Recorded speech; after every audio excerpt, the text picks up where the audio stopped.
মানাবেতে বেড়াতে এসে মানে আই হ্যাভ আ রিয়েলাইজেশন যে মানে বাংলাদেশে মানে আমি আজকে এসেছি একটা ওয়ার্কিং ডেতে, মানে আমি একটা ছুটি পেয়েছি এই জন্য আমি ওয়ার্কিং ডেতে এসেছি।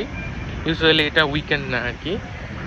সো হার্ডলি আমি আমাদের মানে আমার ফ্যামিলি মেম্বার 3জন আসছি আমি। তো আমরা 3জন বাদে আমি হার্ডলি পুরো মানাবেতে ধরতে গেলে আজকে আরও 4-5 জনকে দেখছি আর কি। তো যাই হোক, যেটার জন্য আসলে এই ভিডিওটা সেটা হচ্ছে আমার কাছে মনে হয়েছে যে মানাবি ইজ অ্যান এক্সপেন্সিভ প্লেস। এটা যথেষ্ট খরচ করতে হয় মানাবিতে আসতে হলে। তো আমার কাছে মনে হচ্ছে যে বাংলাদেশে যাদের টাকা আছে they don't have that much time. ওরা আসলে ম্যানেজ করতে পারে না যে টাইমটা।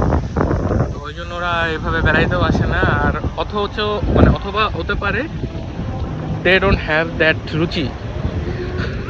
টাকা যাদের আছে হয়তো রুচির সমস্যা আছে, অথবা they don't like this type of activities যেটা অনেকে পছন্দ করি আমরা। বাট আমি বলছি না যে আমি বড়লোক, আমি কোনোভাবে চান্স পাইছি দেখে আসছি। তো যাই হোক, এটাই আমার মনে হয় মেসেজ। অ্যান্ড এই তো। আর আরেকটা জিনিস একটু কনসার্নিং লাগতেছে যে এত বড় একটা জায়গা এত কিছু মেনটেন করতেছে, এটা সব কিছু মেনটেন করতেছে ওয়ার্ল্ড ক্লাস সব কিছু। বাট যদি মানুষজন কম মানে মানুষজন যদি কম আসে তাহলে মানে হাউ ডু দে সারভাইভ? উঠে গেলে তো সমস্যা। ওরা আই হোপ ওরা 3 বছরের মতো আছে এখানে।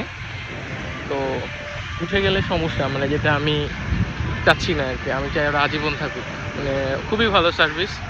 অনেকে থাকে না যে অনেক জায়গায় ওরা টাকা বাঁচানোর চেষ্টা করছে বা ওরকম কিছু। আমার এখানে একটা প্লেসেও মনে হয় না যে ওরা টাকা বাঁচানোর কোনো কিছু চেষ্টা করছে। ওরা যেখানে যতটুকু দরকার সবটুকুই খরচ করছে এবং আরও বেশি করছে।